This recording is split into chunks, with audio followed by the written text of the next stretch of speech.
Zdravím všechny fanoušky Inovačního centra Ústeckého kraje a vítám vás v dalším dílu podcastu Nový start. Měli jsme chvilku pauzu, připouštíme, ale věříme, že jsme to vynahradili právě zajímavým hostem, kterým byl Filip Molčan. Filipa bych mohl dlouho představovat, ale já vám poradím jednu věc a to je vygooglete si ho. Protože o tom jsme se přesně bavili, jak si tvořit v online prostředí takzvaně toho svého avatara. Probrali jsme sociální sítě, jak on je vnímá, na kterých je aktivní a na kterých právě účelně aktivní není a co mu na tom vadí. Probrali jsme taky aktuální situaci v Českém Švýcarsku a jak třeba teďko Národnímu parku můžete vy sami pomoci. Dotkli jsme se taky, jak vzdělávat děti v takové ty digitální gramotnosti. Bavili jsme se o podnikatelských inkubátorech, o jeho roli mentorování v nich, o jeho vlastním podnikání a taky, jak je to žít v Silicon Valley. Tak si to užijte.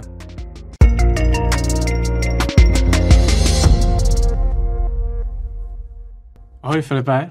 Ahoj. Já tě tady vítám v našem dalším dílu podcastu Nový start. Já děkuji, že jsi přišel. A to, že jsi přišel, myslím naprosto vážně, protože ty jsi přišel k nám skoro až z Pyrenej. Kdy ty jsi tam teďko byl, kdy jsi přišel, co jsi tam dělal? Co jsem tam dělal, je to tak, děkuji za pozvání nejdřív, děkuji moc.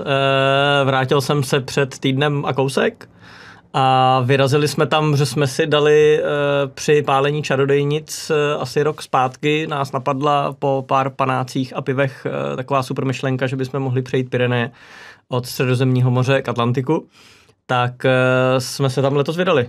Zkusili jsme si dát takovou první etapu, zhruba na týden, aby jsme si vyzkoušeli, jestli toho vůbec jsme schopní nebo nejsme. A bylo to super. Toulat se týden po horách, pecka. Takže jste šli celou, tomu se říká GR11, ne? Ten celý přechod. GR11 a GR10, 11 je po francouzské straně a 10 je po španělský. Jo. Takže jste šli jenom nějakou první etapu, ono to je jako docela porce kiláků. Tak, bylo to nějakých 130 kilometrů, něco takového, vlastně od Středozemního moře z městečka Portbou jakoby k Andoře, se dá říct, jakoby byli jsme kousek od Andory, takže jsme si dali tady tu první etapu. Mm-hmm. Tohle nebyl nějaký tvůj první přechod nebo první vejlet, když to nazvu s nějakým baťohem po horách. Ty chodíš relativně často a rád, kolikrát si spolu o tom voláme a bavíme se, kdo má jakou výbavu. Co jsi teďko koupil naposled, co ti udělalo radost do tvý hikerský výbavy? Do mý výbavy, asi naposled vlastně stan, lehoučkej, kilovej stan, který je sice psaný jako pro 2, ale pro 2 je to spíš nouzovka, takže spíš jako pro 1. rádi. tak, přesně tak, to je tak jako se ženou nebo s nějakou milenkou nebo něco podobného. A musím říct, že super, že jako s tou ultralight výbavou samozřejmě ten zážitek je úplně jiný, než se tam plahočit s 20-kilovým batohem, tak si člověk ty hory užije trošku jinak, takže perfektní. Ty jsi gramař, nebo to znamená, pro ty, co se tady v tom bikerských termínech nevyznají, ten, který řeší každý gram v tom, co má váhy toho svého batohu, a nebo ti to jedno vezmeš, co máš rád a zrcadlovku a 5 objektivů a jdeš s tím? No spíš takovou tou mojí rachetickou postavou jsem spíš ten gramař, protože každý ten gram pak cítím na těch zádech, takže hlavně tady z toho důvodu vezmu si pár věcí, jako který mám rád, ale jinak se snažím opravdu minimalisticky k tomu přistupovat. A i to si myslím, že jako je super vlastně, protože čím méně člověk věcí má, tím víc věcí ho prostě rozptiluje, tím méně má starostí a všechno mi to přijde, že je to tak jako fajn, že si pak o to víc užívá ty přírody, protože prostě nikam nepřijde, jako že by vytáhl foťák a iPad nebo něco a pustil si někde na horách Netflix, jako prostě ví, že tam má pár kusů oblečení, stan, karimatku, nikam si lehne a prostě nezbývá nic jiného, než koukat do těch hor a kochat se. Nepustí Netflix, já se přiznám, že když jdu takhle po horách, tak si každý večer v audiotéce stejně musím pustit Cimrmana na spaní, který mám v té aplikaci a to mě strašně uklidní. Ale to znamená, gramař s tvou postavou, jak jsi říkal, musíš být, já to mám dost podobně a když jdu prostě s báglem, který má 15 kg, tak si ten výlet tak neužiju. To znamená, kolik kilo měla výbava? Ať si to i dokážeme představit, teda, když to okleštíš na to tvé minimum. Když vyškrtnu jídlo, pití a opravdu výbavu ve stylu oblečení, samozřejmě na celý týden, oblečení ve smyslu, že jsme šli po horách, takže to bylo od kraťasů až jako po péřovku. protože jsme spali někde 1400 metrů vysoko a podobně, tak vlastně a se stanem, s karimatkou a se spacákem a podobně, tak bez jídla, bez pití jsem byl někde kolem 7 kilo. Což bylo fajn. S jídlem, s pitím samozřejmě pak, jídlo jsme měli téměř na týden dopředu, tak se to pak vyhouplo někam jako ke 12-13 kilům, ale i tak se to prostě dalo. No. Vlastně základ je dostat se pod 7 kilo, že jo? Je to tak. Tak to si myslím, že jsem nebyl pod 7 kilama, ale už jenom motat se kolem těch 7 kilo je jako a on pak každý gram jako bolí, že jo? A teď myslím jako finančně bolí se dostat dolů, no už si ta výbava už je pak pěkně drahá. Teda. Jo, tam jsou pak jako strašný rozdíly, který už jako nedávají moc smysl, protože pak už je to o tom, že máš o 10 váhy něco lehčího, ale stojí to prostě 3x tolik a podobně, takže to zase takový extrémista nejsem, ale snažil jsem se jako mít takovou výbavu, aby co nejlehčí bylo. No a tyhle výlety, když z pohodlí domova vezmeš na záda něco těžšího, protože ne každý den taháš prostě 10-15 kilo na zádech a potíš se někde 5 dní na horách, bez sprchy, bez chaty. Proč? Co ti to dává? Asi je tam fajn ta svoboda. Mně se hrozně líbí to, když člověk jde opravdu s batohem, spí buď pod čirákem nebo ve stanu, že prostě když už nemůžeš, tak se někde natáhneš a tam spíš. Že nejsiš jako ničím vázaný, že i když jdeš jako od chaty k chatě, tak pořád člověk musí dodržovat. A my jsme teď opravdu šli, takže jsme řekli, tamhle to je hezký, tak tam jdeme, ale tam nějaký městečko, tak jdeme do toho městečka a fakt se nemusíš jako vůbec ničím jako omezovat, tak to mi přijde jako hodně fajn. A je to samozřejmě fajn relax, protože člověk opravdu jako neřeší nic jiného, než kam dojde, kde si ustele, co si dá k večeři. Z jakého potoka se napije. Přesně tak. S těma potokama to byl teda trošku problém v těch Pyrenejích, protože tam bylo hrozně málo vody. No. Jo, takže se to řešili někde vždycky super, řeknu v uvozovkách supermarketu. No nebo městečka, tam byly nějaký prameny vždycky někde u nějakého kostelíku nebo něco podobného, ale vlastně ty prameny, které měly být v těch horách, jako tak a říčky a potoky, tak to bylo všechno jako úplně mrtvý. A bohužel je to tam asi jako bída s vodou. Tam překvapilo, jsme se tam potkali s jedním jako místním, povídali jsme s ním a po nějaký době anglicky jsme si povídali a on pak říká jako where are you from, odkud jsme, říkáme Česká republika a on vlastně první větu, kterou řekl, byla to je skvělý, tam máte hodně vody. Fakt? Protože tam opravdu s tou vodou mají jako velký problémy. A tak mě vlastně jako překvapilo, jak důležitá ta voda tam pro ně je a jak už tím, jaký tam mají málo, tak jak už si uvědomujou, jaký problémy je asi čekají. My se dostaneme ještě k jinému problému. Před pár měsíci pochopitelně médiama neprocházelo nic skoro jiného než oheň v Českém Švýcarsku, kde ty jsi vlastně ranger, říkám to správně, ranger nebo... Dá se tak říct, dobrovolný strážce parku. Dobrovolný strážce parku. Kde tě to zasáhlo vlastně, když jsi se o tom dozvěděl? A řekl bych, že ještě tam ta otázka má ještě jednu fázi a to je, kdy jste se jako uvědomili to, že to je fakt jako průšvih. Jo, protože asi chápu, že tam hoří, nevím, jednou do roka a tak nějak je to v pohodě, ale tady se to pak rozrostlo do nějakých jiných jako výšin.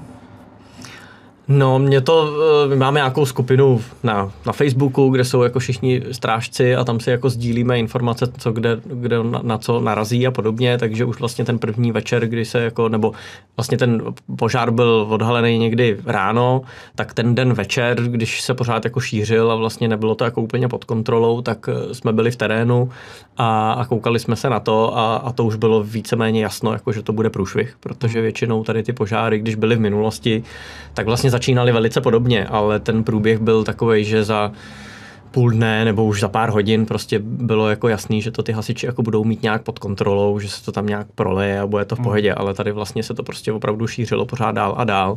Ve chvíli, kdy to pak přeskočilo vlastně větrem na protější svah, bylo tam další ohnisko, kdy to jsme právě jako strážci hlásili vlastně hasičům, kdy o tom jako nevěděli, ale my, jak jsme to právě pozorovali, tak z dálky jsme viděli, že už začíná hořet někde jinde.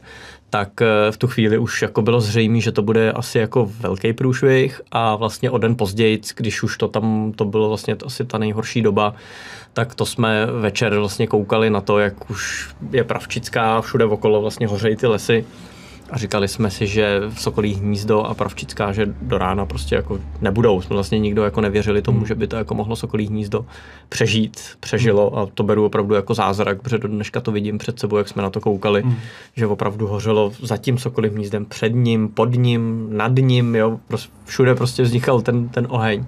Tak to bylo jako neuvěřitelný, že přežil.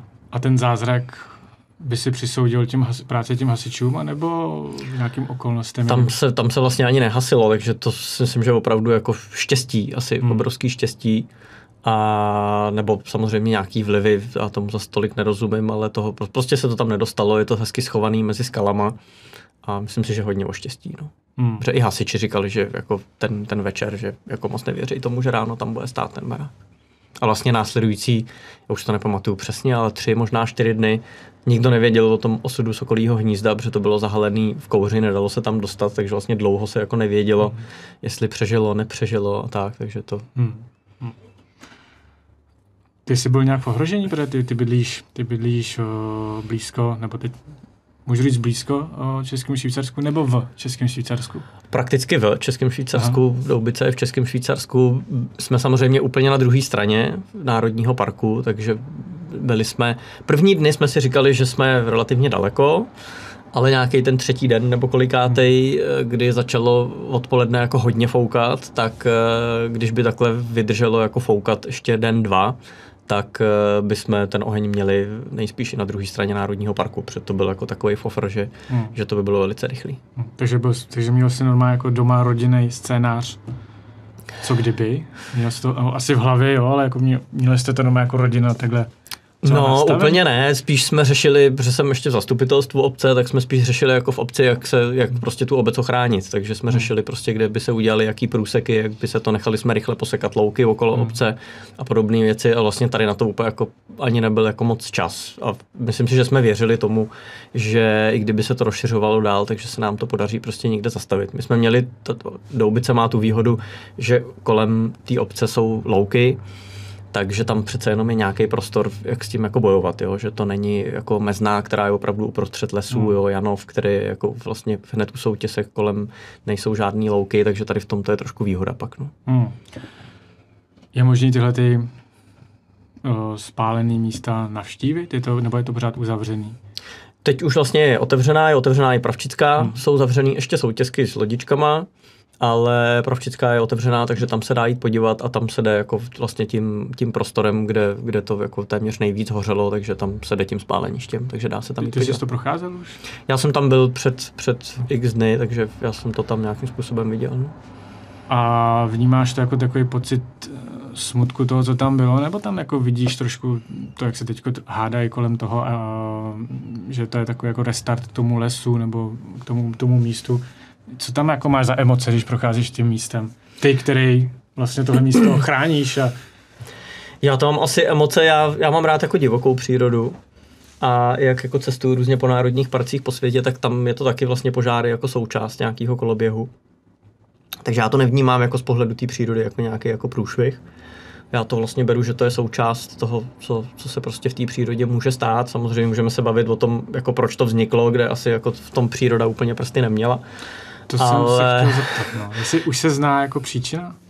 Já myslím, že se pořád vyšetřuje, ale vlastně jako neexistuje vlastně asi reálně jiná možnost, než že by za to mohl člověk.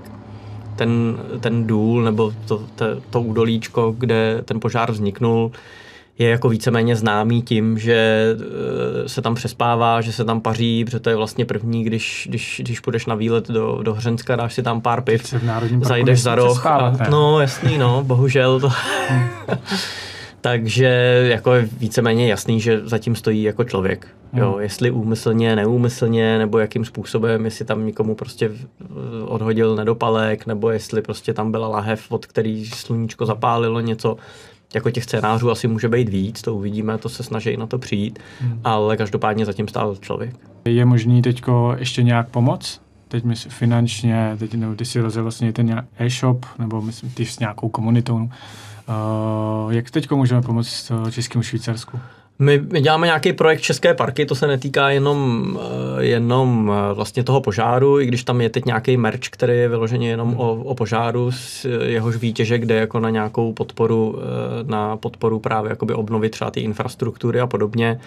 Myslím si, že teď vlastně nechci, aby to vypadalo nějak jako blbě, ale myslím si, že teď vlastně není potřeba asi jako nějaké finance, teď je to o tom do toho Českého Švýcarska jezdit, aby se pomohlo jako cestovnímu ruchu, protože ta návštěvnost samozřejmě jakoby klesla. I když vlastně je zasažená, byl to obrovský požár, ale z pohledu toho národního parku je zasažená pořád jako velice malá část. Jo. Když člověk jako oželí samozřejmě Pravčickou nebo Lodičky, tak vlastně celý zbytek toho národního parku a velice jako zajímavý místa jsou pořád přístupný. Takže vlastně podpořit to asi tím, aby lidi přijeli. Ty máš tady si ještě spojený fotografování, pochopitelně ty publikuješ máš krásné fotky z té přírody. Napadlo tě, že by si tam šel fotit, nebo teď minul jsem fotky, že by si nafotil? Nebyl jsem tam, nepřišlo mi to úplně, když to tak řeknu, nechtěl jsem se tam motat. V té době, kdy to bylo zajímavé na fotografování, tak tam za mě měli být lidi, kteří jako víc pomáhali a nechtěl jsem tam jako prostě, i když jsem tam jako teoreticky jako mohl dostat, protože jsem právě jako stráž přírody a podobně, tak jsem tam nelez. Ok.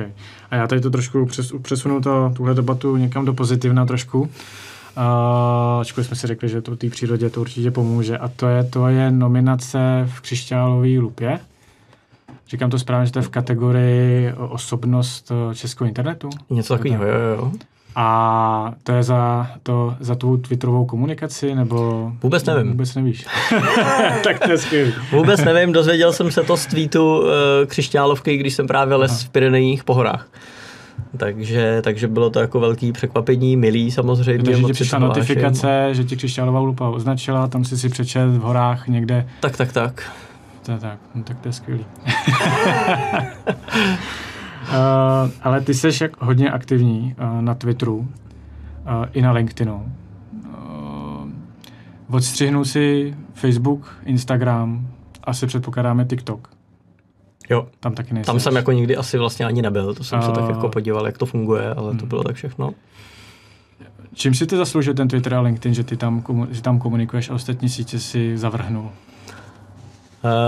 Je to asi několik úrovní. Jednak je to o nějaký kvalitě obsahu. Pořád mi přijde, že ten obsah... Já jsem vlastně došel k tomu, když jsem si brouzdal po Facebooku, že toho obsahu, který tam je pro mě zajímavý, je strašně málo. A že ho prostě tak ubylo, že konzumovat tam většinu obsahu reklamy a jeden z 10 příspěvků, který mi jako něco dal, mi vlastně nepřišlo jako úplně smysluplný, takže jsem z toho odešel. K tomu samozřejmě nějaká jako celková vlastně vize a strategie jako Facebooku, co jak dělají, jak se chovají, jak ten software píšou a podobně, tak mi to prostě nepřišlo jako úplně fajn.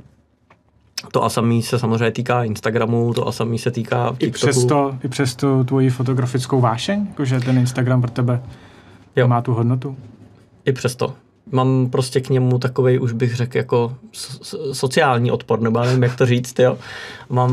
Prostě ta síť není dobrá, když to tak řeknu. Jo, dobrá v čem? Teda myslíš myslím v tom, jak je postavená. Prostě opravdu je to síť, která je hodně postavená o tom, že vyvolává nějaký závislosti u lidí a další věci a nejsem s tím prostě úplně komfortní. Samozřejmě to je všude, je to i na tom Twitteru, ale zatím si aspoň já myslím, že to tam není v tak velkém měřítku a že to tam trošku jakoby dává smysl jako větší. No. A samozřejmě druhý rozměr je, nebo další rozměr je, že LinkedIn i Twitter používám jakoby z nějakých pracovních důvodů, když hledáme lidi do práce nebo cokoliv, tak to tam funguje prostě lépe než na Instagramu, aspoň v té mojí bublině. To jsem jako viděl, že na LinkedInu jste hledali 2 lidi, už jsou obsazený teda? Přihlásilo se nám, až mě to překvapilo, hodně lidí teda, přes LinkedIn i přes Twitter a vlastně bych řekl, že to je náš jako nejlepší náborový nástroj. Ale vlastně jako ty. Teď myslím tvůj profil, protože ty jsi říkal, že ty sítě, které ty jsi vybral, LinkedIn, Twitter, kde chceš být aktivní, přitom si myslím, že by to slušelo na Instagramu a takhle, chápu tvé důvody, tak ty jsi se vybral kvůli nějaký strategii. A ta strategie jako vychází z čeho? Nebo jaký strategii? Právě, že ty si hodně tvoříš ten osobní brand svůj, pracuješ na něm. Jo, a ta strategie vlastně ke komu? Jako odkud vychází? Asi je to o tom, že dneska už se to jakoby trošku taky jako smívá, jo, ale před prostě 5 lety, 10 lety ty geekové a ty lidi z IT a podobně, ty byli jako prostě na tom Twitteru. A ostatní lidi tam moc nebyli. Ty byli jako většina na Facebooku, protože Twitter přece jenom i jako technicky je trošku jako náročnější vlastně se ho naučit používat a podobně, takže tam byla jako trošku nějaká bariéra. Teď se to tak jako smajvá, takže teď už jako jsou tam lidi, kteří jako jsem doufal, že zůstanou na tom Facebooku a jsou i na Twitteru, ale pořád tam zůstala jako strašná spousta jako zajímavých lidí. Jo. A vlastně z principu té sociální sítě, že se dá dobře využívat ve zpravodajství a podobně, tak mě vlastně dává jako větší smysl, protože když tam někoho zaujme, tak se s tím dá jako nějak pracovat. Jo. A mně se stalo třeba, že tam člověk vykopne nějakou věc, otaguje rovnou, nevím, ministra životního prostředí a on se mu zpátky ozve a napíše mu, jo, pojďme to řešit, nebo něco, jo, dá se tam prostě z toho vykřesat trošku víc, než v nějaký diskuzi na Facebooku, kde těch lidí jako je 10 000. Je pravda, že tady ta dosažitelnost těchto lidí skrz ty sociální sítě je neuvěřitelná. Jo.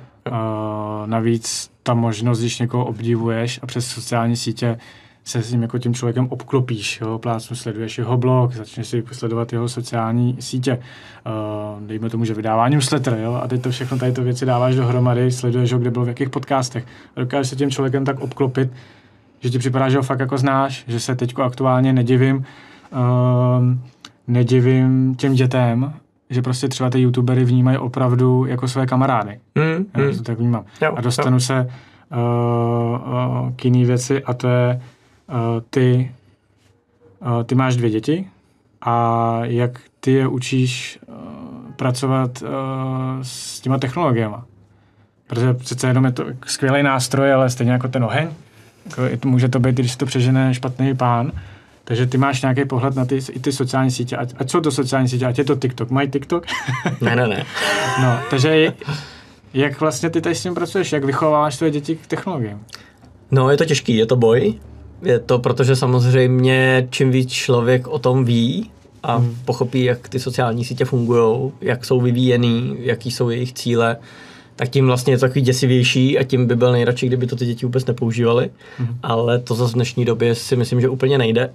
Takže já nejsem úplně příznivec tomu to zakázat těm dětem, aby byli jako úplně mimo, protože si myslím, že je důležitý je vlastně naučit s tím žít. Ale naučit je s tím žít nějak jako rozumně. Takže a vždycky je to o těch dětech. Já mám 2 děti, 12letýho syna, který, když by to neměl omezený asi, tak by na tom byl schopný být jako 20 hodin denně. Ale už to takhle měl od malička. Už jako ve 4-5 letech, když se mu pustilo YouTube, tak byl schopný u toho být jako hodiny a hodiny, kdyby mu to člověk nesebral. A pak mám dcerku 4letou, která naopak, ta si prostě pustí jako jednu pohádku a po jedné pohádce to zavře, že si jde kreslit, že jde dělat něco jiného. Takže je to asi hodně individuální. A omezujeme to hodně, Sid má nastavený nějaký jako time limit každý den, kolik může strávit, má jako ještě vlastně vybraný aplikace, který jako může používat, nemůže si jako úplně dělat, co chce a hrát každou chujovinu a snažím se ho vlastně hodně vzdělávat v tom, když přijde, hele, tati, mohl bych si stáhnout tady tu hru, tak to s ním jako probrat, vysvětlit mu, proč, když je hra zadarmo, tak pravděpodobně je vytvořená tak, aby na ní vznikala nějaká závislost pro ty děti, aby si tam jednou třeba něco koupili a podobně. Takže snažím se jako hodně pracovat s tím, aby ty věci chápal. A je to pro ty děti si myslím těžký, protože jsou v tom kolektivu, kde ostatní hrajou, takže prostě i když jsem ho už xkrát přesvědčil, teď teda už dlouho, teď už na 3/4 roku nesáh, jako třeba na Fortnite, ale když jsem mu prostě mu vysvětlil, jako o čem to je, tak řekl, jo, tak to já nechci hrát. No, ale samozřejmě xkrát ho, jako když to hrajou všichni kamarádi ve škole, tak to je těžký. To je právě to. Já mám 12letou sestru a mě teda překvapila strašně moc tím, když mi chtěla ukázat něco na YouTube a předtím, než mi to chtěla ukázat, tak hlídala, nevím, 4letýho kamaráda nějakýho. A ukazoval mu nějaký pohádky. A mě potom spustila tu YouTube aplikaci a chtěla mi ukázat nějaký jiný YouTube video, ale skočily tam ty pohádky, který, jak ten algoritmus funguje, tak jí nabídnu to, co teďko naposled pár hodin na to koukala. A sama, možná, že by si to jako uvědomila, jak to jako pracuje, že to nebylo, že by mi vysvětlil, jak to funguje, že to jako ví, tak řekla, jo, já teďko hlídala Martinka a mě to teďko nabízí kvůli tomu, a koukali jsme na ty pohádky a mě to kvůli tomu nabízí ty pohádky. A říkám, aha, a to je jako skvělý, že aspoň jako takhle trošičku nad tím jako uvažuje, že to není náhoda, co tam jako na tebe první vystřelí za ty videa, což je vlastně jako skvělý. Ale taky, teď jsem přes prázdniny strávil se sestrou dost času, tak bylo zajímavý nasát, jak ona funguje s tím mobilem. To znamená Facebook, Instagram už jako vůbec jí nezajímá, to je pro starý. Zároveň jdou neustále na Snapchatu, který já jsem myslel, že už je mrtvý. Jo, to si myslí hodně lidí. No, a oni na tom jedou neuvěřitelně. A co mě nejvíc dostalo je, že na tom Snapchatu ty naprosto přesně vidíš do metru, kde jsou ty tvoje kamarádi, který ty tam máš spojený. Jo. Takže my jsme se tam bavili o nějakém klukovi, že jo, prostě tak 12letá holka. A ona řekla, já mu napíšu, až bude doma. Říkám, jako, co to znamená, jak to jako poznáš, tomu napíšeš, nebo napíšeš kamarádům? Ne. Zapla si ten Snapchat, podívala se, přímo si zazoomovala tu adresu, říkám, už je doma. A říkám, jako to je strašný. Říkám, nevadí ti to? A ona, ne, mě nevadí, tak jako co? Říkám, jako já mám kamarády výborný, s kterými je jedno, že vědí, kde jsem. Ale to, že by věděli na metr přesně, kde jsem, mi asi nějak jako vnitřně vadí. A nemám rád to generalizování, ale jako mně připadá, že vlastně jako minimálně její komunitě je to úplně jedno. Ona má to prostě ten přístup k tomu, že ježišmarja, jsou to moje kamarádi, ať se podívají ty aplikace, ať to vidí na metr přesně, kde to je. A když jsme jí to potom taky vysvětlili, tak taky řekla sama, tak to chci asi vypnout. A dá se to vypnout, ale pochopitelně tam není hned tlačítko vypnout, zapnout, to je někde v nastavení schovaný. Jo.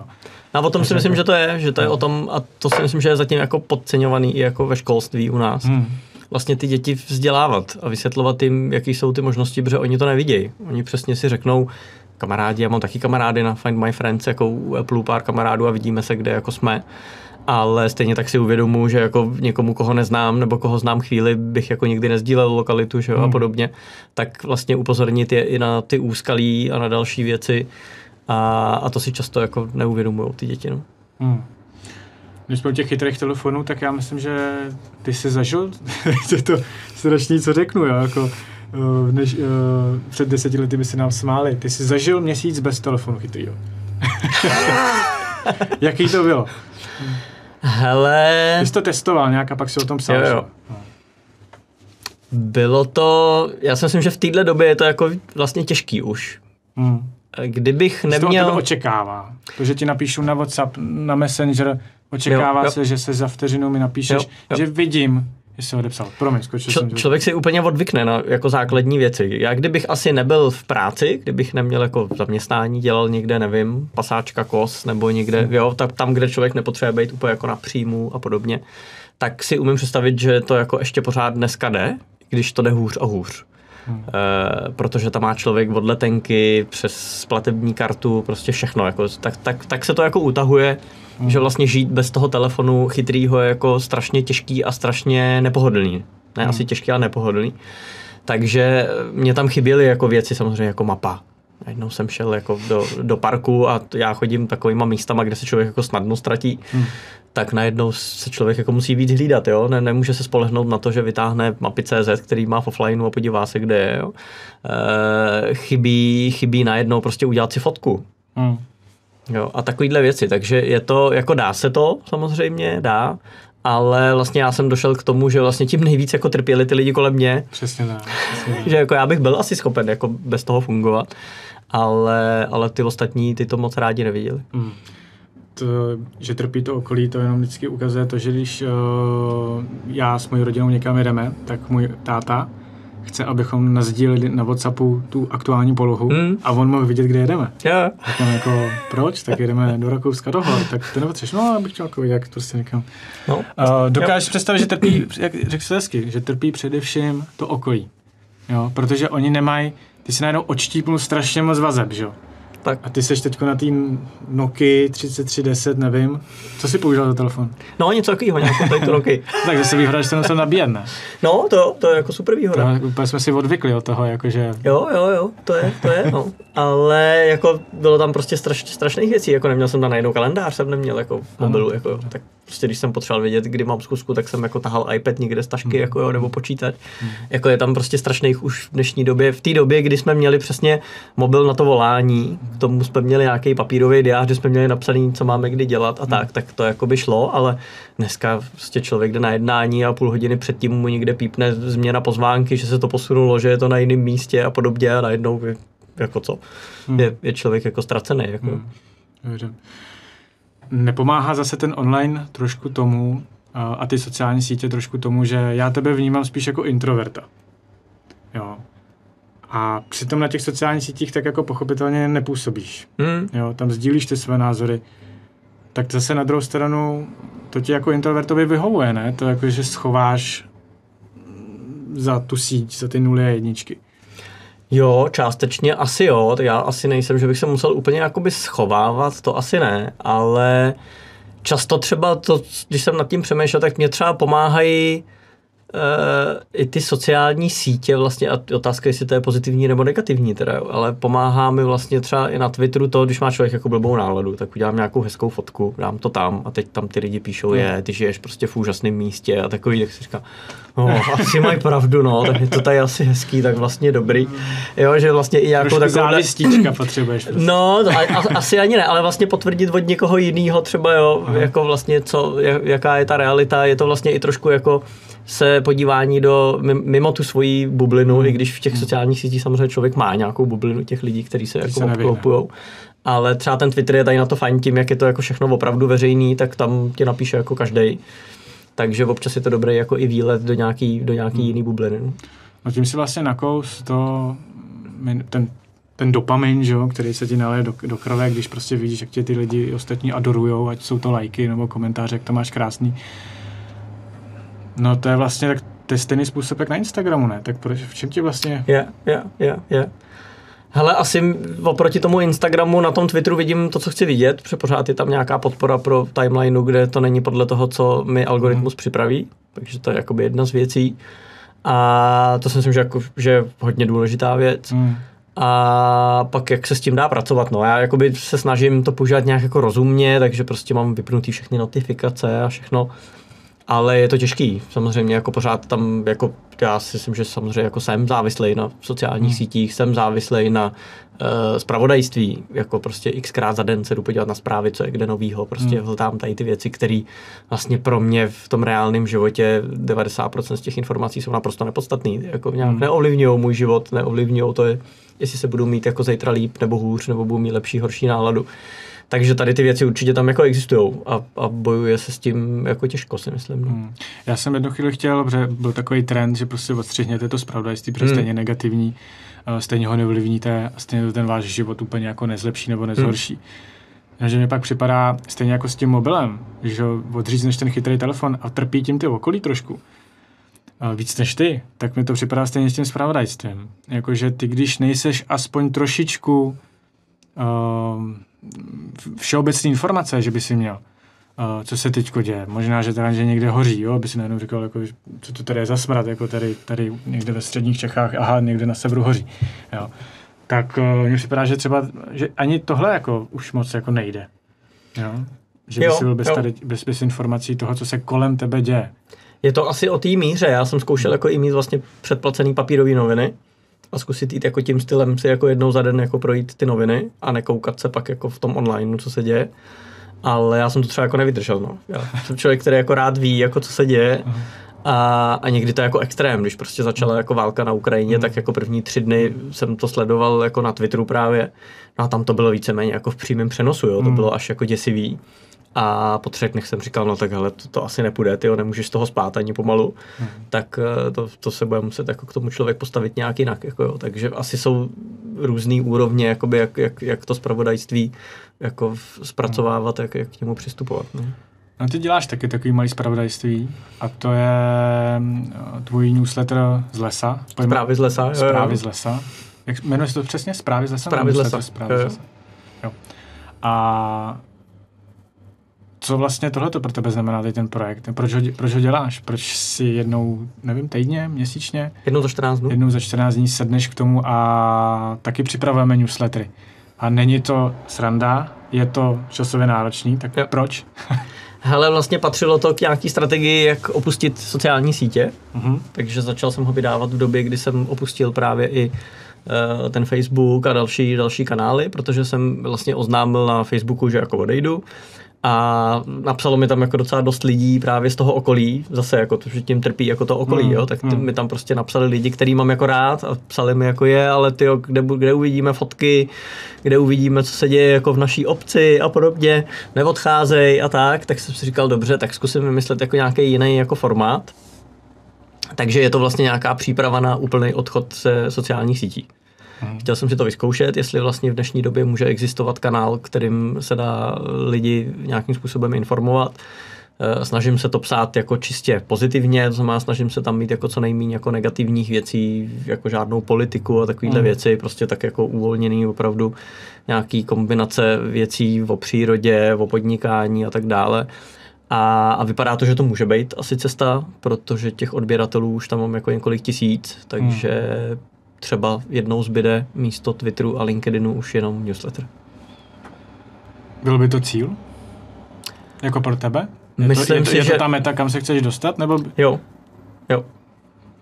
Protože nechci úplně ztratit tu komunitu, protože ať už jsou to jako zajímaví lidi, se kterými rád si prostě občas napíšu, rád jsem s nima v kontaktu, tak tu jako nechci úplně ztratit, protože není jako reálný se všema jako potkávat a tak. Takže tu bych si chtěl nějakým způsobem zachovat a velká část těch lidí jako ten newsletter čte, takže je to nějaká možnost, jako jak s nima být v kontaktu a jak je informovat o tom zajímavém, co chci jako nějakým způsobem sdílet. Tu komunitu, kterou, když to nazvu, jako živíš těma tvýma informacemi, co se ti děje v životě, jaký máš na různé věci, různý názor. Je to pro tebe i tohleto budování tvého osobního brandu, který, a teď mě oprav, ten osobní brand stavíš kvůli jako sobě Molčanovi, anebo stavíš toho avatara Molčana kvůli firmě? To je asi zajímavá otázka. Já jsem jako nikdy úplně neměl jako vizi, teď si vybuduju jako osobní brand a budu na tom pracovat. To asi jako jsem vlastně nikdy jako neměl. To se tak jako složilo. Složilo se asi to nějakou kombinací, která se stala se jako čistě náhodou, to, že jsme se jako přestěhovali do Roubenky v Českém Švýcarsku, byla jako čistě náhoda. To, že jsem pak strávil někde čas jako v Silicon Valley, byla taky náhoda. To, že zaujalo lidi jako tady ta kombinace, že nějaký ajťák jako bydlí v Roubence, taky, takže se tak jako spíš jako poskládalo. A mě to jako baví, dávat nějaký informace ven, sdílet nějaký názory, to mě jako baví, protože častokrát získám i zpětnou vazbu zpátky, takže pro mě je to i jako vlastně nějaký jako takováhle komunikace ven, možná si tím trošku supluju nebo nahrazuju to, že žiju v Doubici, kde těch lidí tolik nepotkám, jako kdybych žil v Praze, tak možná potřebuju jako mít nějaký kontakt tady tím způsobem jako s okolím. Ale nikdy jsem to vlastně jako nějak záměrně takhle úplně jako nepřipravoval, když to tak řeknu. A je to pro tebe teďko aktuálně, když už seš tak sněhová koule se ti tak rozjela, nabalila, že jenom newsletter odebírá několik tisíc odběratelů. Je to pro tebe konverzní nástroj v tvém biznesu? Jo, to znamená, choděj přesto nějaký poptávky na to, co ty děláš? I to se stává, takže jako generuje to i nějaký biznis, jak jsem říkal, pomáhá nám to, když scháníme lidi, takže jako určitě pomáhá to v tom, že dost často se stává, že někam přijdu na jednání, řeknu, jestli chtějí jako nějaký představení, oni řeknou, ne, všechno víme, viděli jsme videa, všechno, pojďte jako rovnou k věci. Tak to je samozřejmě fajn, to znamená, jako člověk má vybudovaný nějaký brand, když někam jde a nemusí si ho jako zdlouhavě budovat třeba u těch zákazníků, takže to jsou jako určitě jako fajn věci, které se prostě dějou. Je pravda, že já nesnáším small talky a mám rád na těch sociálních sítích a obecně, a jestli si to postavíš přes newsletter, je to úplně jedno, zkrátka v onlineu nějaká komunikace, tak mě na tom hrozně baví to, že ty small talky díky tomu přeskakuješ. Že to není jako, jak jsi se měl, že jako vím, kde jsi byl, vím, co děláš, vím, co jsi řešil, vím, jaký na to máš názor a můžeme na základě toho se odrazit a posunout do komunikaci dál, než přesně tady říkám vždycky typický příklad, po 10 letech, po 20 letech se potkat na srazu střední školy a tam říct se novýho, asi nic po 20 letech, jako jo, tak přesně mi tady to připadá, v tomhle mi to jako připadá skvělý. Já si myslím, že ten jako vlastně osobní brand je jako v dnešní době důležitý, protože tak, jak jsme jako hodně přešli do online díky covidu a podobně, tak prostě když se hlásejí lidi do práce, tak jako prostě každýho si jde člověk jako hned tak jako v uvozovkách prolustrovat na sociální sítě a podívá se jako na profil na LinkedInu, jako je to prostě součástí toho. A vlastně si myslím, že ty lidi, kteří ten žádný jako brand nemají, teď je otázka, jestli brand, ale vlastně nějakou tu digitální stopu. Já tomu vždycky nazývám to avatara. No, nebo jakoby avatara. Přesně, jo. Nebudu to říkat, že to je z mý hlavy. Jo. Já, když jsem poslouchal někdy v nějakém rozhovoru Petra Máru, tak mně se to líbilo, jak to nazval. Že si stavíš někde v tom virtuálním prostředí avatara, protože ty můžeš vlastně toho avatara postavit úplně jinak. Můžeš jako nakonec prostě se tam nafotit, i nejsi kudrnatý, ale máš jiný vlastně, že se můžeš nafotit úplně jinak, můžeš tam komunikovat úplně jinak. A je na tobě, jak stavíš to, aby ostatní lidi vnímali toho tvýho avatara v tom virtuálním prostředí. A to, že si koresponduje s tebou, je tvoje vlastně volba. Asi je, ale pokud to člověk zase chce jako využívat třeba nějak jako v tom biznisu nebo tak jako dělá biznis, tak je zase dobrý, aby to jako nějak jako k sobě jako pasovalo, aby ta realita nebyla jako úplně jiná názorama a vším, takže já jsem spíš jako zastánce toho, aby ty avataři jako odpovídali té realitě. No. A nebo ať neodpovídají, ale pak to přiznat. Pak říct prostě jako tady to je prostě někdo jiný, nebo je to nějaká virtuální jako osoba a jo. Alter ego. tak. Já přesně tady to, jak ty jsi ještě říkal o tom, že ty lidi tě nasajou přes ten online. Taky když se bavím s některými firmama, říkám, že jako nikdo za váma nepřijde a ať je to živnostník, který maká sám na sebe a potřebuje nějaký brand, anebo prostě staví firmu, to je úplně jedno. Je to prostě nějaká pozornost kolem nějakého subjektu. Tak říkám hlavně, že jako nikdo nepřijde za váma, nepodává, aby zaklepal na kancel, podal si s váma ruku a nacítil, jaký vy jste. Jako všichni půjdu na ten Google seznam, to je jedno, jsme tady v Čechách, a prolistujou si vás v tom online. A tu stopu, kterou najdou, tak to je ten první dojem, když vás neznají vlastně. Jo. A to je jako... Souhlasím, no. A pak, když je ten online první dojem špatný, tak dá dost práce ho napravit. A když je to opačně, tak se s tím jako dá taky jako pokazit, jo. Taky samozřejmě se může stát to, že si v onlineu někoho jako vysní nějakým způsobem a ta realita ho pak jako zklame nebo překvapí, že jsou ty věci jako trošku jinak. Jako, jo. Proto si myslím, že by jako ten avatar měl být vlastně jako hodně blízko té realitě, no. Že nejsem jako úplně zastánce. Mě nikdy nikdo jako píše občas, že ty dáváš pořád samý jako hezký fotky a samý jako pozitivní. No přesně tak, takže to mi jako samozřejmě občas jako někdo jako píše. Říkám, no to jako není realita, že bych jako nic nedělal a celý den jako chodil po lese, jako jo. Ale já jsem si řekl, že budu sdílet jako hlavně jako pozitivní věci, tak tam dávám vlastně jako ty pozitivní věci, jo. Nejsem zatím nastavený tak, že bych tam chtěl sdílet jako, že tady to mě otravuje, tady to mě štve, protože vlastně nevím co by to jako ostatním jako dalo. Přijde mi a lidi mi to jako píšou, že jako mají rádi třeba ty moje fotky a že to vlastně jako nabíjí nebo nějak inspiruje a tak to mi vlastně vyhovuje, přijde mi to fajn a takže to dělám. To chápu. Rychlá otázka na tělo, přejdeme k něčemu jinému a to je bez jaký apky se jako nedokáže představit mít v tvém Apple? Bez foťáku. Bez foťáku. A myslím, že na to máš ten? Nebo bych musel začít nosit foťák, no. To je jako samozřejmě taky otázka. No. A mě by zajímalo poslední apku, kterou jsi si nainstaloval. Poslední apku, kterou jsem si nainstaloval, byla aplikace španělských drah, když jsme se snažili dostat z hor do Barcelony a nefungoval jízdní řád vyvěšený, nevěděli jsme si, kde koupit lístky a podobné věci. A tu už jsem zase smazal. Taky to mám, tak jakože instaluju a hned smažu, když už to nepotřebuji. Říkám, pak to neinstaluju znova, stejně ty data tam jsou, stejně si mě spárujou, stejně začnu tam, kde to skončilo. Já jako i tady v tom se snažím být trošku jako minimalista, takže se snažím používat co nejméně aplikací a snažím se vlastně používat, když to jde, tak ty nativní aplikace, které jsou v operačním systému a stahovat co nejméně aplikací jako třetích stran. No a ty jako člověk z IT oboru asi se pohybuješ kolem těch digitálních startupů a takové věci. Bojíš se umělé inteligence? Nebojím. Takže tvůj názor na ní? Což znamená, co to je na ní, že jo? Tak. To je samozřejmě hrozně jako široký téma.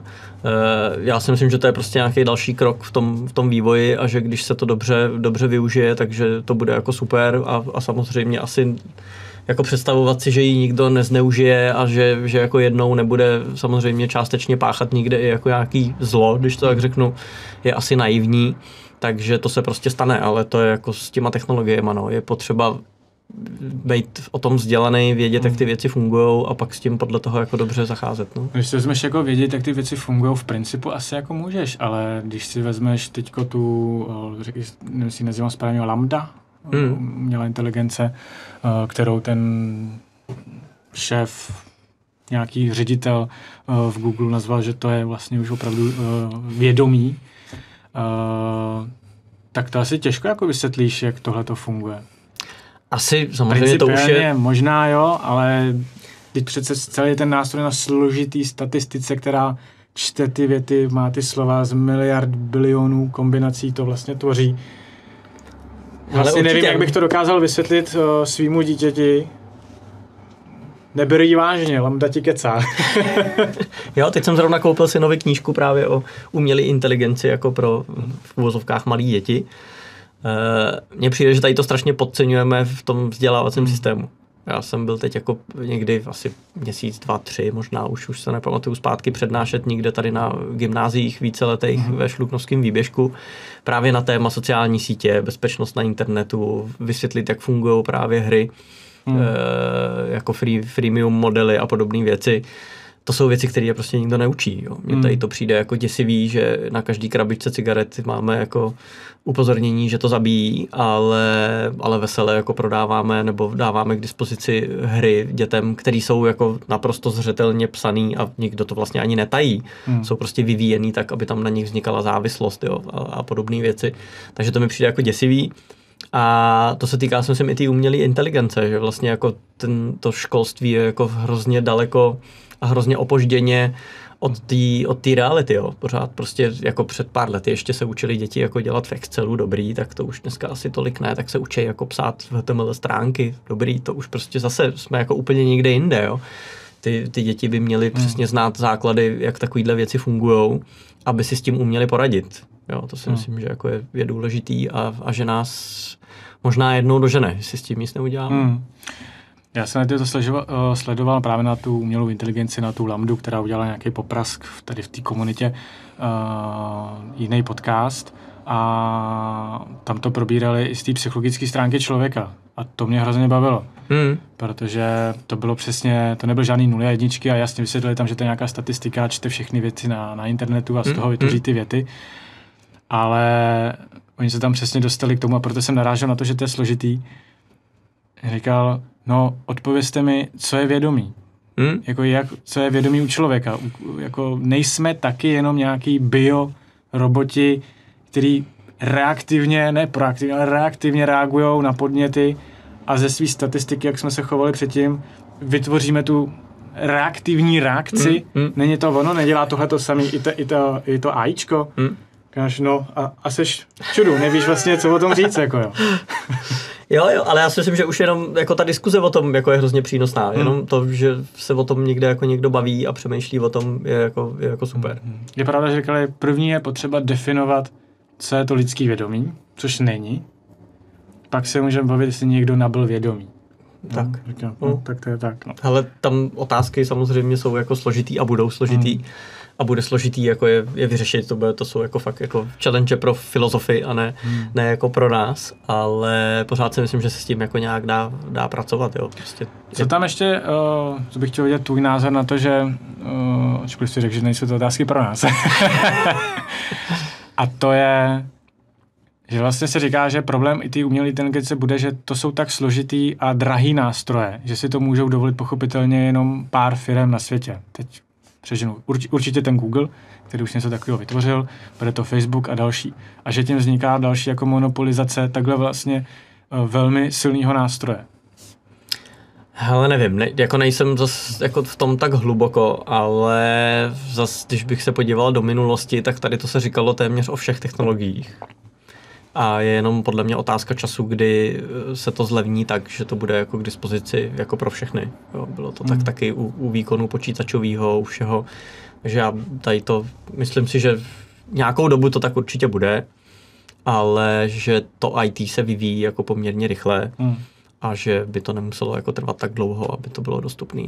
Podívejme se už na, jsou to jenom prostě hloupý nějaký knihovny, který generují obrázky, to je teď jako, že strašně populární. No, tak vygeneroval jsi nějaký obrázek? Vygeneroval, musím říct, že jsem strávil jako celý jeden den téměř hraním si tady s tím, kdy si píšeš vlastně s tím algoritmem, popisuješ mu, co chceš, aby jako vytvořil. A vygeneroval jsem takhle obrázky, kdy jsem se snažil mu popsat, jak vypadá Český Švýcarsko, některé věci, jak vypadá Pravčická, jak vypadají soutězky a podobně. A vygenerovalo to jako nádherné věci. Jo, takže jako, pak jako super, je to samozřejmě na jednu stranu hračka, na druhou stranu, když pak člověk jako tomu může říct, jako nakresli mi jako armádu na Václavském náměstí a ono to prostě jako vyplivne armádu na Václavském náměstí, tak to samozřejmě může být jako nebezpečný do budoucna. Ale zase, já si myslím, že to je jako hrozně o tom vzdělání a o tom ty věci znát, jo, že právě to, co jsme pořád jako možná nedohnali, nebo ta nová generace těch mladých dětí, jako ty jsou tomu samozřejmě podstatně blíž, ale vědět tady o těch všech věcech jako prostě víc, no. A teď neříkám, že každý by měl být ajťák, to jako vůbec ne, ale znát trošku principy, jak ty věci fungují. No. Jsem tady v tom vždycky trošku skeptičtější, ale není to o mně, takže... Dostanu se ty a startupy. Ty pochopitelně v tom tvým newsletteru kolikrát tam zmiňuješ některé startupy. Máš teď nějaký v hledáčku, který sleduješ a baví tě? Asi úplně konkrétní startup ne. Jsou témata, které mě samozřejmě zajímají, které se jako točí někde. A to je teda pořád to IT? To je jakoby IT a v nějaký kombinaci právě třeba jako s ekologií, s nějakou udržitelností a podobně. Vlastně čím dál tím víc se zabývám tím, na základě čeho jsme i jako založili vlastně firmu. A to je nějaká jako odpovědnost sociální jako v rámci podnikání, kde to je věc, jako, která mi přijde jako důležitá. A už jsem to taky někde říkal, že prostě ten můj názor na podnikání je, že podnikat jenom pro peníze už je jako trošku jako out. K tomu se vrátím potom.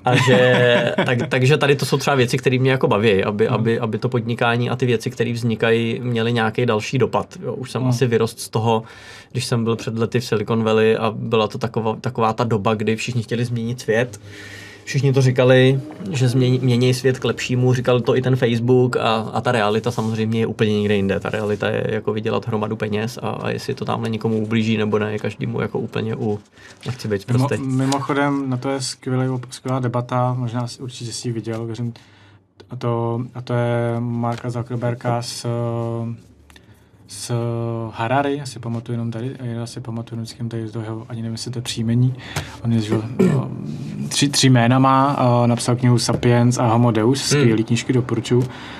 A on má svůj podcast a tam měl právě Zuckerberga, nebo obráceně, vlastně to je jedno. A ta debata byla skvělá v tom, že ten, jak jsi říkal, chceme změnit svět a pomáháme světu hlavně, tak ten Zuckerberg si to opravdu jako upřímně, reálně takhle to vnímá. Já mu říkám myslí, protože to by znamenalo, že jsem ho nějak přečet a že kecá. Ale on to takhle opravdu jako má. Jo? Opravdu to, že ty lidi spojujou, to, že mají společní koníčky, tak to jako nechce vidět, anebo to biznisové nechce přiznat, že by to byl neprofesionální relativně pod něj, tak to asi někdo opravdu vnímá. No. Startupy a podnikatelský inkubátory. Ty jsi v několika jako mentor. Myslím, že pochopitelně seš tady u nás v inovačním centru, kde máme taky podnikatelský inkubátor, tak tam seš mentor. Myslím, že seš v ČSOB ve Startitu a Vodafone nápad roku. Co ti to dává být vlastně věnovat čas začínajícím podnikatelům? Mě to hrozně nabíjí. Že ty mladí lidi jsou úplně úžasní v tom, jakou mají energii. A jak jsou jako nesmrtelní v té vizi, co jako všechno udělají. Nemají jako tu energii, protože jsou trošku jako naivní v tom, jak jako se ještě nespálili. Mají, ale to je právě úplně úžasný. To znamená právě člověk, jak jako stárne nebo i jako samozřejmě získává nějaký zkušenosti, tak to je vždycky jako dobrý právě střet s tou realitou, kdy oni mi něco vyprávějí, co budou dělat a já samozřejmě už nějaký zkušenosti jsem jako přece jenom nabral, tak jako já tam vidím, no to nepůjde, protože tohle a nemůže jim to člověk jako úplně zkazit, protože to by je prostě jako demotivoval, jo, protože si pamatuju i sebe, když jsem byl jako podstatně mladší, tak taky jsem se prostě do všeho vrhal, ale kdybych vlastně neměl takový ten naivní přístup, že to půjde, tak bych se jako spousta věcí by se jako nepodařila, jo, protože zpětně některé rozhodnutí bych dneska asi jako už jako neudělal, to bych si řekl, no to kašlu, to nemá cenu. Takže mě to jako hrozně nabíjí a jsem samozřejmě rád, když to jako i někomu pomůže a nějaký zkušenosti mu předám, aby si tolikrát tu hubu nenabil, tak je to samozřejmě vždycky fajn, ale v nějakém měřítku si myslím, že si stejně každý tu hubu musí rozbít xkrát sám, protože to jsou prostě, tak to je. Hoď to do vody a buď se naučí plavat, nebo ne. Tak. Kolik takových startupů ti projde pod rukama ročně? Ježiš, nebude to zas tak moc, bude to, já nevím, nižší desítky. A to si vybíráš? Jako myslím tím, že asi ti choděj, dejme tomu do mailu, pane Molčan, mám skvělý nápad, změním svět, pojďte mi pomoct. Jako samozřejmě čas mám nějaký omezený, takže občas se někde, nebo vlastně si nepamatuju, že bych někoho jako úplně hned na poprvé odmít. Minimálně se s každým jako potkám nebo pobavím, jako aspoň jednou. A někdy, když vidím, že to opravdu jako nemá jako smysl, tak řeknu jako prostě, že už ne. Dám zpětnou vazbu samozřejmě, jako co si myslím. Což naivní. Dám zpětnou vazbu, že si myslím, že to je prostě celý špatně, nebo že ten člověk jako by měl řešit něco jiného, to jako dám, tady jako prostě není co řešit, jako nemám jako problém být jako tady v tom úplně upřímnej. Ale většina těch startupů to beru tak, že jsou to třeba často startupy, který člověk jako tuší, že třeba úplně jako neuspějou, ale jsou to startupy, na kterých ty lidi, kteří zatím stojí, se toho spoustu naučí. A i to je vlastně fajn, jo? Takže tak to beru. Měl jsi někdy pocit právě na té mentorské schůzce, že jsi s tím startupistou, tak že bys si řekl, sakra, do toho chci investovat? Jo, občas jo. A investoval jsi někdy? Neinvestoval, protože většinou už bylo pozdě. Většinou ty šikovní tu investici úplně nepotřebujou, takže...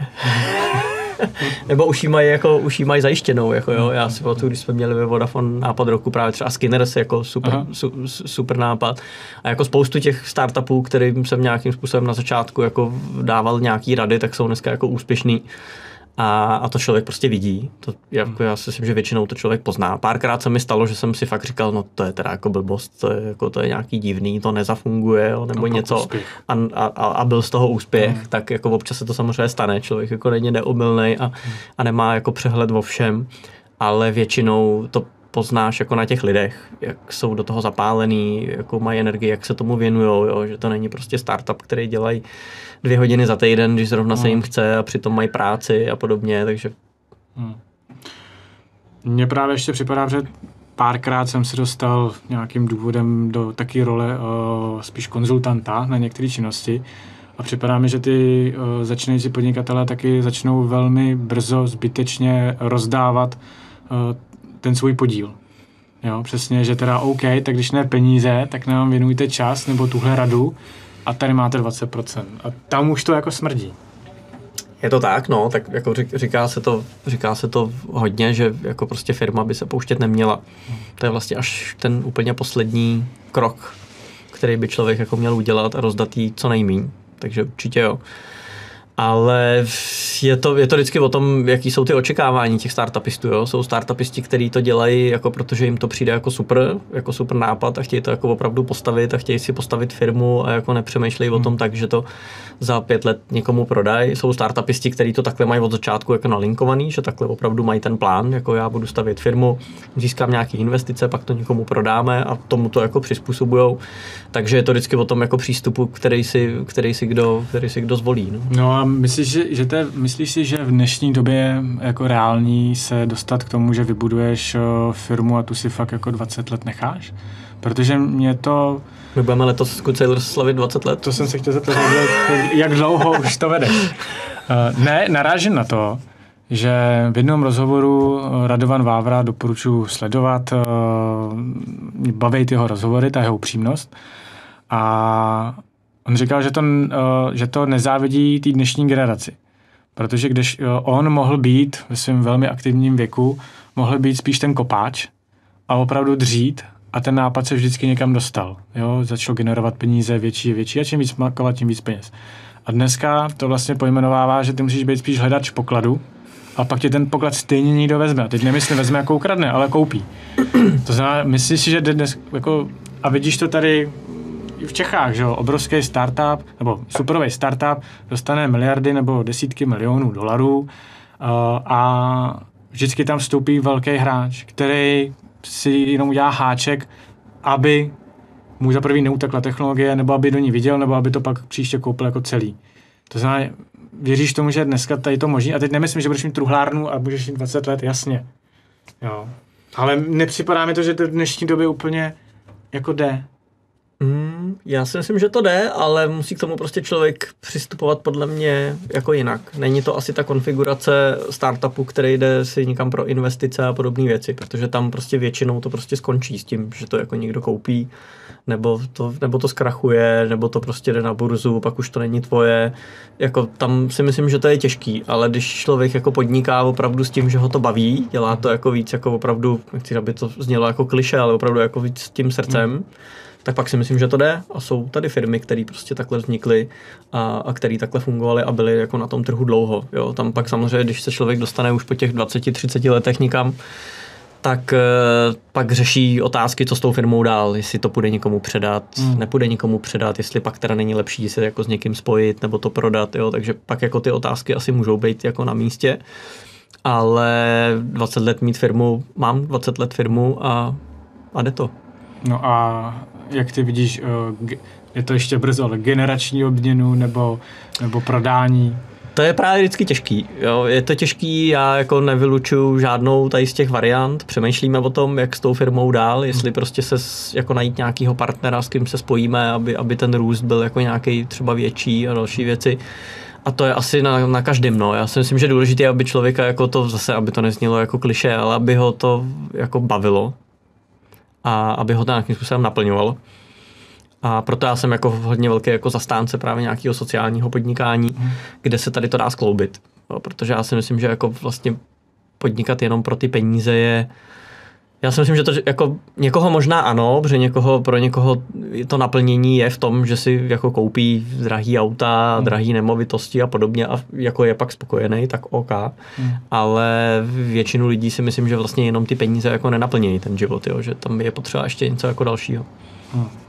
No ty jsi říkal, ty jsi opakoval znova, podnikání pro peníze už je out. Můžeš tady to říkat jenom z té pozice, že firma, kterou vlastníš, tak je v tom úspěchu a už je zajetá 20 let a máš v tomto sebevědomí a můžeš si dovolit tady to říkat, anebo že vlastně taká ekonomický základ je, že prostě firma má generovat zisk. Určitě. A to já souhlasím. Protože já vždycky říkám, jako, že podnikat jenom pro peníze je špatně. Podnikat pro peníze určitě. Vlastně na tom my jsme to postavili. Jo. My jsme to postavili tak, že jsme řešili, jestli budeme jako nějaká neziskovka nebo něco podobného. A jsme si vlastně říkali, ale neziskovka, tam si jako zase jako my asi nevyděláme to, co bychom jako chtěli. Takže mně právě přijde to sociální podnikání jako super v tom, že to může být takový hezký kombo v tom, že člověk je schopný si tam vydělat peníze, který jako si představuje pro ten svůj život. Každý ty nároky jako má jiný, umožní mu to prostě cestovat nebo prostě cokoliv, co kdo jako chce. Ale vedle toho vlastně najít nějakou míru toho zisku, která jako je přiměřená a která jako je fajn určitě, protože ty majitelé ty firmy pořád by měli jako vydělávat nějaký peníze, měli by jako umět zaplatit svoje lidi a další věci. Ale vlastně jako by mít firmu, která by jako generovala jako miliardy, tak já tam jako úplně ten jako přínos už pak jako nevidím. Že vlastně může být jako nějaký jako rozumný poměr tady v tom a pro některý lidi je vlastně důležitější podnikat třeba jako s méně stresem. Podnikat tak, že jako dělá nějaký dobro všeobecně, že podporuje nějaký, já nevím, ekologický projekty, nebo jako my zaměstnáváme handicapovaný lidi. Má to prostě nějaký jakoby další rozměr. To mně přijde jako důležitý.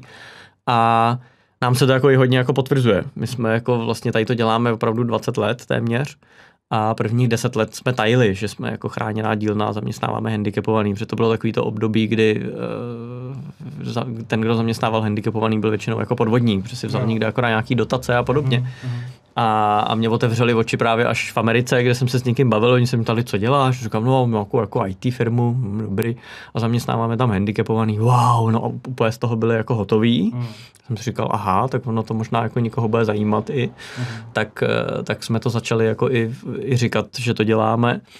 A musím říct, že díky tomu se k nám jako hlásejí lidi dneska, kteří jako odcházejí z korporací nebo i ze startupů a říkají, hele, prostě jenom ty peníze je málo, já bych chtěl být u něčeho, co má jako nějaký jako další rozměr, další jako rozsah, takže to si myslím, že je důležitý.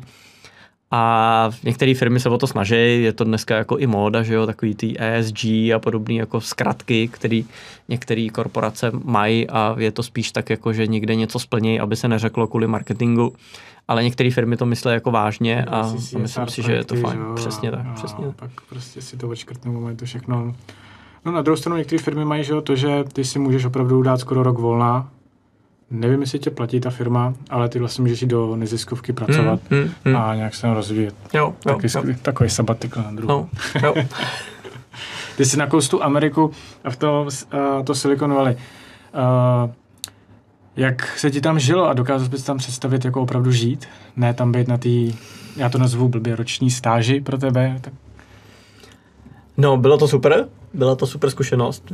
Já jsem tam byl opravdu v době, kdy vlastně ty startupy v uvozovkách jako začínaly. Když jsme tam byli na TechCrunch Disrupt na konferenci, tak nás tam bylo těch startupů 20, 30. Dneska v TechCrunch Disrupt, jako tam prostě těch startupů jsou stovky, možná tisíce, nevím, jako jsou to prostě obří. Takže to bylo takový jako super období, kdy jako tady ten startupový svět tam jako opravdu jako začínal a bylo to jako hrozně super. Z biznesového pohledu jako Silicon Valley jako takový pro některé jako oblasti, právě třeba sociální sítě nebo média a další věci jsou jako, je to samozřejmě jako perfektní. Doporučil bych každému tam jako vyrazit na chvíli a nějaký zkušenosti jako pozbírat. Žít bych tam nemohl.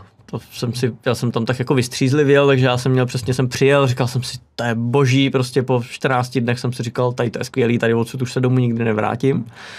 Pak po měsíci, po 2 jsem říkal, no dobře, tak to jako má to i nějaká negativa tady, dobře, a po prostě pár měsících už jsem jako věděl, že bych tam jako žít nemohl. Že to není místo, kde bych chtěl vychovávat svoje děti. Tak. Jak dlouho jsi tam byl? Byl jsem tam dohromady rok, ale ne v kuse, byl jsem tam vždycky třeba 3 měsíce, pak jsem byl chvíli tady, pak jsem tam byl zase 3 měsíce a podobně. Takže a tam mise tvoje tam byla? Byl jsem tam s nějakýma startupama, i svejma, takže jsme tam zkoušeli štěstí, jestli uspějeme nebo neuspějeme. A uspěli jste nebo neuspěli? No, tak když to vezmu zpětně, tak jako neuspěli, startup jsme neprodali, není to ani věc, která by dneska existovala, takže jako zpětně řeknu, že to bylo jako super na sbírání zkušeností, na to bylo perfektní, podařily se nám tam jako nějaký jako dílčí úspěchy, to jako určitě jo, ale nebylo to tak, že jsme tam jako odjeli, udělali startup, vrátili se, prodali ho za 500 000, jako ten success story takovouhle nemám. Máš ještě z toho Silicon Valley nějaký jako aha moment typu toho, že když si tam řekl, že zaměstnáváš handicapovaný, tak ti otevřeli oči, že to je skvělý? Těch aha momentů tam bylo jako hodně. Některý už dneska jako jsou známí i v Čechách, jako co mě tam v té době překvapilo, protože už to jako mnoho let zpátky bylo, že se tam dělali jako failkony, než dneska jako fuck up, Show Nights a podobné věci, to bylo něco úplně novýho, jo. Překvapilo mě tam, že když šel člověk jako za investorama pro peníze, tak první, co se ptali, bylo kolikrát, kde jako sfailoval a co má za sebou za průšvihy a brali to jako pozitivum. V té době tady, když někdo řekl, mě zkrachovala firma, tak už se s ním nikdo další jako nechtěl bavit. Takže tady to vnímání samozřejmě úplně jiný. Zajímavý byl i ten, dneska už zase u nás je to jako trošku, asi se to posunulo, ale taková ta kadence v tom podnikání, že v té Americe, a pořád mi přijde, že to tam je, že je to takový rychlejší, že tam člověk si vymyslí projekt, jde s tím ven, zkusí to a pokud prostě za půl roku, za rok prostě není tam, kde chtěl, tak to zavře, jde dělat něco jiného. Jo. Tady dost často mi přijde, že ty podnikatelé zuby nechty se toho držejí, když už vědí z komíra, hele, asi už na to ani nemám energii a stejně se toho jakoby držejí, místo toho, aby prostě řekli, tak já na to kašlu a jdu zkusit jako něco jiného. Jo. Tak takovýhle jako to podnikatelský prostředí je tam prostě jako jiný. No. Na to úplně jako nemám názor, jestli je dobrý A nebo B vlastně. Jo. Protože pak se asi říká, že máš vytrvat. Jo. Pak je to, že fail fast. Jo. Jo. Co si máš to? Jo. Asi záleží samozřejmě vždycky jako na té situaci, ale občas je to opravdu jako mrtvej kůň, na kterým se jako někdo snaží jako ještě jet a vlastně ztratí spoustu času tím, kdy už by mohl jako mít novýho koně. Ty jsi tam říkal, že zaměstnáváte handicapovaný. A co ti dala ta spolupráce s handicapovanými kolegy? Ale mě hrozně moc. Člověka to donutí mít trošku víc jako srovnaný priority, protože funguješ s lidma, kteří mají nějaký, ať už pracovní omezení, ale mají jako občas jako docela drsný jako životní osudy. A i ty lidi mají srovnaný priority a člověk se prostě setkává s těma osudama dnes a denně. A myslím si, že to tak jako trošku drží člověka jako v nějakých rozumných kolejích a při zemi a trošku si odfiltrovat, co je důležitý a co není důležitý. Takže to mi jako asi hodně dává tady. A kolik takových lidí pracuje u vás? Máme nějakých 30 zaměstnanců a máme zhruba 85% z těch lidí jsou lidé s nějakým handicapem. To znamená, že makají třeba doma a přes online se spolu? My hodně pracujeme na dálku, vlastně celých těch 20 let. My jako už videokonference jeli v době, kdy na nás všichni koukali jako na blázny. Vás covid nepřekvapil? Ne. Tým si najednou neinstaloval si každý horlivý. Pro nás se nic nezměnilo. Takže a nás k tomu jako donutili ty podmínky, to nebylo, že bychom byli jako takový vizionáři, ale nám nic jiného nezbývalo, protože když zaměstnáváš lidi z celé republiky s handicapem, ty lidi s handicapem většinou jako pro ně je těžký se nikam stěhovat, protože potřebují kolem sebe mít nějakou rodinu a tu podporu a podobně, takže my od začátku jsme měli lidi jako všude možně. Ohrožuje vás nějak ta situace teďko s energiema?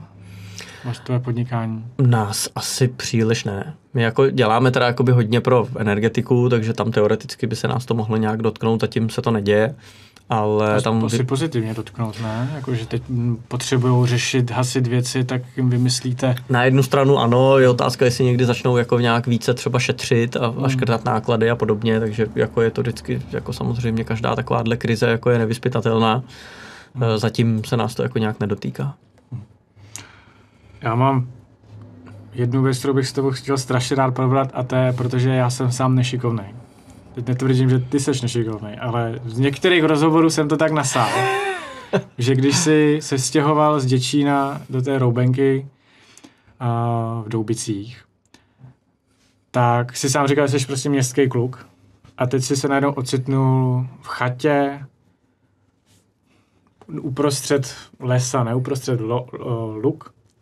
A teď si se musel o to nějak starat. Jak mě to připadá, já s těma rukama, jako mě se klepou ruce, když to slyším. To znamená, jak ty jsi se s tím popral? No tak byl to velký boj. Dneska už jsem jako zkušený truhlář, dneska už všechno jako umím. Ne, to je samozřejmě nesmysl. Nemyslím si, že jsem jako prakticky nějak jako takhle jako šikovnej. Když jsem se tam přistěhoval a začal jsem štípat dříví, tak se na mě chodili sousedi dívat, jako jak jsem u toho nešikovnej a stáli vedle s telefonem, kdy budou jako volat rychlou.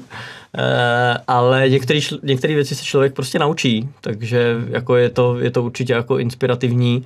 Mám šikovnou ženu, která která je podstatně šikovnější jak já, jako i rukama.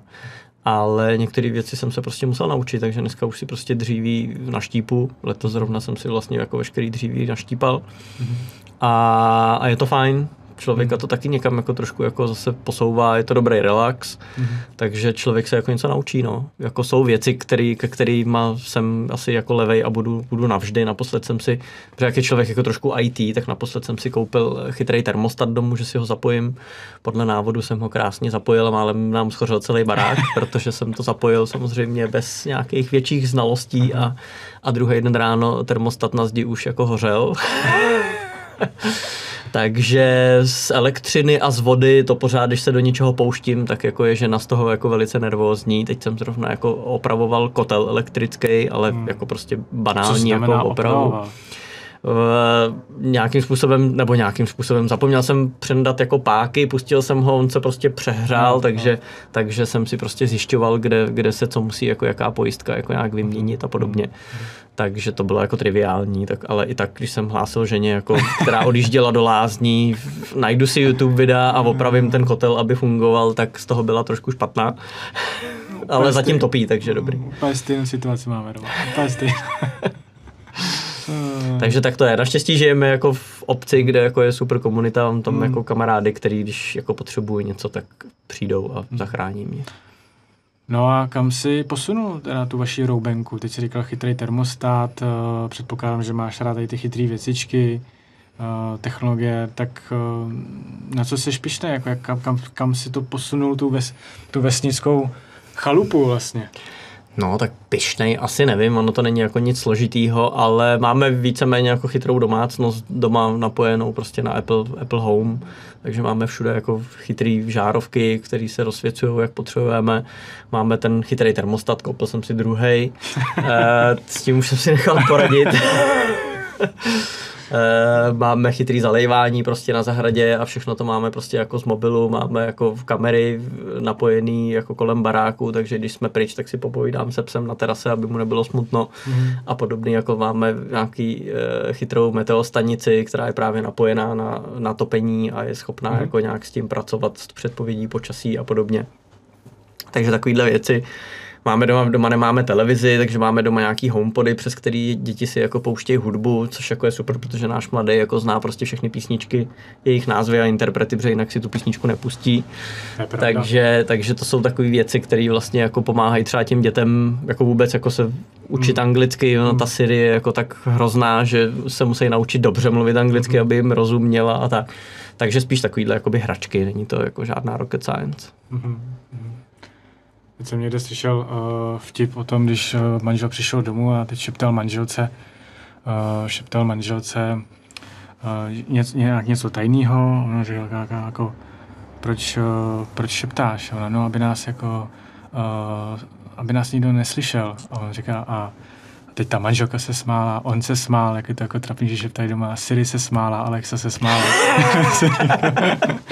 Tak takhle vždycky, že chytrou domácnost, tak si to jako představím. Jako. Jo. Co jsou tvé plány teď do budoucna v Good Sales? Plány do budoucna asi jako chceme...